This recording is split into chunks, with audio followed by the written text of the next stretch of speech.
নমস্কাৰ বন্ধুসকল, welcome to my YouTube channel Assam career job. আজি পুনৰ আপোনালোকৰ বাবে ভাল খবৰ আহি গ'ল। কলেজ বিভাগৰ ফালৰ পৰা নতুনকৈ কিছুমান চাকৰি মুকলি কৰি দিলে।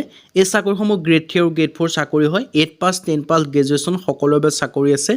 পিয়ন কনিষ্ঠ হয় কেনেকুৱা ধৰণৰ ভেকেঞ্চিসমূহ মুকলি কৰিছে, কেনেদৰে আবেদন কৰিব পাৰিব, লগতে কি কি ভেকেঞ্চি হয় আৰু শিক্ষাগত অৰ্হতা কিমান লাগিব, এই সকলোখিনি কথা এই ভিডিঅ' যোগে আলোচনা কৰা হ'ব। যদি ভিডিঅ'টো ভাল পায় ভিডিঅ' লাইক কৰিব, লগতে চেনেলটো ছাবস্ক্ৰাইব কৰি দিব পাৰে এনেকুৱা ধৰণৰ ভিডিঅ'সমূহ প্ৰতিদিনে পাই থকাৰ বাবে। লগতে আমাৰ হোৱাটছআপ চেনেল লিংক ভিডিঅ' ডেছক্ৰিপশ্যনত দিয়া আছে, তাতো আপোনালোকে জইন হৈ ল'ব পাৰে। তেতিয়া আপোনালোকে ডেইলি জবৰ আপডেটসমূহ পাই থাকিব। আহক আজি মই ভিডিঅ'টো আৰম্ভ কৰোঁ। মই আপোনালোকক কৈছোঁ ভেকেঞ্চিখিনি মুকলি কৰিছে কলেজ বিভাগৰ ফালৰ পৰা, আৰু আপোনালোকে দেখিব পাৰিছে ভেকেঞ্চিখিনি 8 পাছৰ পৰা আদি কৰি সকলো ধৰণৰ কোৱালিফিকেশ্যনৰ কাৰণে আপোনালোকে ভেকেঞ্চিসমূহ দেখিব পাব। আপোনালোকৰ হাতত এটা বৃহৎ অপৰচুনিটি আহিছে। কলেজ বিভাগৰ ফালৰ পৰা ভেকেঞ্চিখিনি মুকলি কৰি দিছে।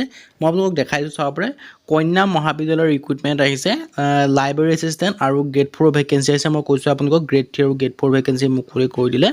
আৰু ইয়াৰ কাৰণে আপোনালোকে কেনেদৰে আবেদন কৰিব পাৰিব মই সেই কথাও আপোনালোকক জনাই দিম, আৰু কি কৰিব লাগিব মই এই কথাও আপোনালোকক জনাই দিম। শিক্ষাগত অৰ্হতা কিমান লাগিব মই সেই কথাও আপোনালোকক জনাই দিম। চ' আপোনালোকে ভিডিঅ'টো শেষলৈকে চাব, অকণো স্কিপ নকৰিব। স্কিপ কৰিলে আপোনালোকে ইনফৰ্মেশ্যনসমূহ নাপাব। ইয়াত আপোনালোকে পোনপ্ৰথমে লাষ্ট ডেটটো মই আপোনালোকক জনাই দিছোঁ। লাষ্ট ডেটটো দিয়া আছে 12/9/2024, মানে আপোনালোকে ছেপ্টেম্বৰ মাহৰ 12 তাৰিখলৈকে ভেকেঞ্চিখিনিৰ কাৰণে আবেদনসমূহ কৰি ল'ব পাৰিব।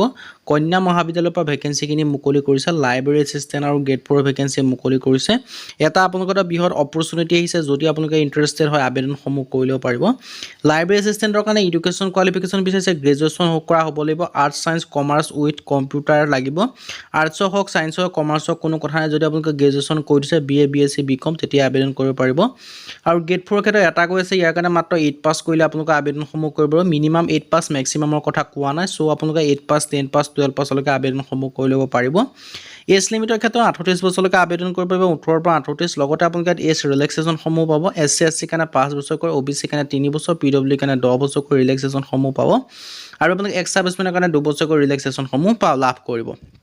আৰু এই ভেকেঞ্চিসমূহৰ কাৰণে আপোনালোকে ইয়াত এপ্লিকেশ্যন ফিজ পে'মেণ্ট কৰিব লাগিব। আপোনালোকে দেখিব পাৰিছে 200 টকাকৈ দিব লাগিব ST হিলৰ কাৰণে, বাকী কাৰণে 300 টকাকৈ, আৰু গ্ৰেড 3 কাৰণে 500 টকাকৈ পে'মেণ্ট কৰিব লাগিব কোৱা হৈছে। হাউ টু এপ্লাই, ইয়াৰ কাৰণে আবেদন কৰিবলৈ আপোনালোকে অফলাইন যোগে কৰিব লাগিব। 12 ছেপ্টেম্বৰৰ আগত আপোনালোকৰ যিখন এপ্লিকেশ্যন ফৰ্ম, এই এপ্লিকেশ্যন ফৰ্মখন মই যিটো এড্ৰেছ আপোনালোকে দেখিছোঁ সেই এড্ৰেছটো আপোনালোকে ডাকঘৰ যোগে চেণ্ড কৰিব পাৰে, বা নিজে হ'লেও আপোনালোকে দি আহিলে আপোনালোকৰ আবেদনসমূহ হৈ যাব। আৰু মই আপোনালোকৰ এডভাৰটাইজমেণ্টৰ লিংকটো মই আপোনালোকৰ ভিডিঅ' ডেছক্ৰিপশ্যনত দিয়া থাকিব, তাতো আপোনালোকে ভিজিট কৰি ল'ব পাৰে। ভিজিট কৰি আপোনালোকে সকলোখিনি ডিটেইলছ চাই ল'ব। এপ্লাই কৰাৰ আগত সকলোখিনি ডিটেইলছ চাই মেলি আপোনালোকে আবেদনসমূহ কৰি ল'ব।